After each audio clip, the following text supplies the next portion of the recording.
안녕하세요 여러분. 조신현 변호사의 법률 이야기에 오신 것을 환영합니다. 오늘은 최근 교육계에서 끊임없이 제기되고 있는 문제, 교권 침해와 교원 지휘법에 대해서 이야기해 보겠습니다. 선생님은 학교에서 아이들을 가르치는 존재입니다. 하지만 이제는 학생을 가르치는 것보다 민원을 방어하는 데 더 많은 에너지를 쏟고 있다는 말이 나올 정도로 교권 침해 문제가 심각한 사회 문제로 대두되었습니다.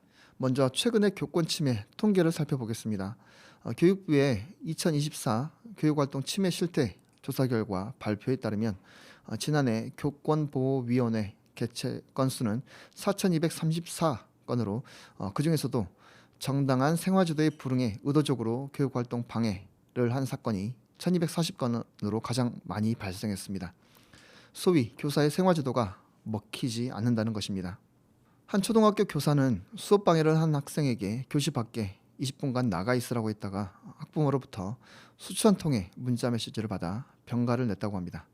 이외에도 학부모가 학생을 시켜서 몰래 수업 내용을 녹음하도록 하거나 시험을 치렀는데 아이가 주눅이 들었다는 등의 민원을 제기하는 경우도 흔하다고 합니다.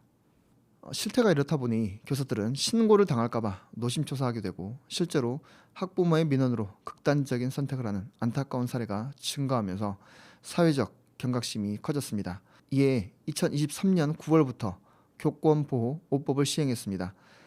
우리에게 교권보호법으로 익숙한 교원보호 5가지 법은 기존에 존재하던 교원지휘법, 초중등교육법, 유아교육법, 교육기본법, 여기에 아동학대 처벌법을 포함함으로써 교사의 정당한 교육활동이 아동학대로 신고되는 것을 방지하도록 했습니다.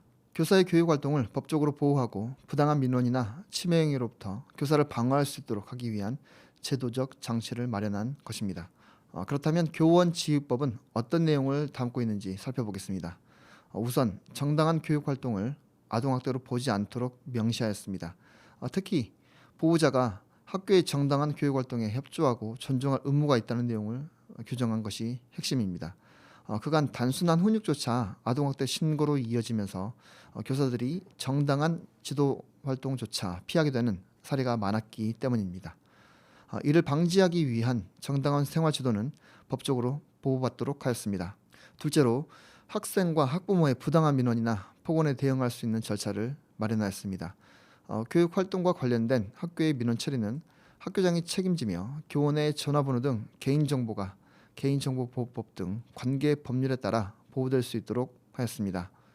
그리고 교사의 요청이 있을 경우 교육청이 변호사 지원과 행정적 조치를 할 수 있으며 필요시 시, 도 교육청의 교권보호위원회가 사안을 판단하고 대응하도록 하였습니다. 마지막으로 교권 침해가 심각할 경우 가해 학생에 대한 조치 역시 강화되었습니다. 심각한 교권 침해가 지속되면 징계로서 학생부 기재나 전학 조치가 가능하도록 한 것입니다. 그러면 교원지휘법이 시행된 이후 교사들의 교권 보호에 긍정적인 변화가 생겼을지 살펴보겠습니다. 이러한 제도들이 도입된 지 얼마 되지 않아서 실질적인 효과를 측정하기는 어렵겠지만 여전히 갈 길은 먼 것으로 보입니다. 한국교총이 전국 유초, 중, 고등학교 교원 6천여 명을 대상으로 실시한 설문조사 결과 79.6%가 교권 보호에 있어서 긍정적인 변화를 체감하지 못했다고 답변하였습니다. 학교에서는 여전히 신중한 생활지도를 꺼려야 하고 학부모 민원은 그다지 줄지 않았기 때문입니다. 교권 침해에 대한 처벌이 이루어지지 않는 것 역시 교원지휘법이 가지는 한계입니다. 교원지휘법에 의하면 학부모가 교육활동을 침해했을 경우에 학부모에 대하여서도 일부 조치를 취할 수 있도록 규정되어 있습니다. 교권 침해를 한 학부모에게 서면 사과 및 재발 방지 서약, 심리치료 조치를 하고 이를 이행하지 않을 시에는 300만 원의 과태료가 부과되도록 한 것입니다. 그러나 교권 침해라는 무게에 비해 조치 수준이 가볍고 이마저도 실제로는 잘 이루어지지 않는 것이 현실입니다. 제도는 있지만 여전히 교사는 혼자서 싸우고 있다는 느낌을 받을 수 있습니다. 교원지휘법이 완벽하게 자리 잡기에는 아직 논의되어야 할 사안이 많습니다. 우리가 교권 보호를 외치는 이유가 있습니다. 교사의 권익이 존중되어야 결국 자녀들에게도 유익이 되기 때문입니다. 같은 반에서 만약 단 한 명이라도 교권을 침해하는 학생이 있다면 결국 그 피해는 다른 학생들에게 고스란히 돌아가게 됩니다. 교사를 존중하는 이유는 자녀를 잘 가르치고 잘 훈육하여 달라는 취지가 있습니다. 교사와 학생, 학부모가 모두 함께 어우러져 같은 목표를 향해 가는 것입니다.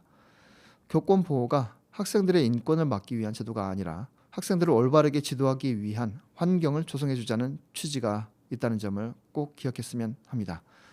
교사가 행복하게 학생을 지도할 수 있을 때 학교는 더욱 건강한 공간이 될 것입니다.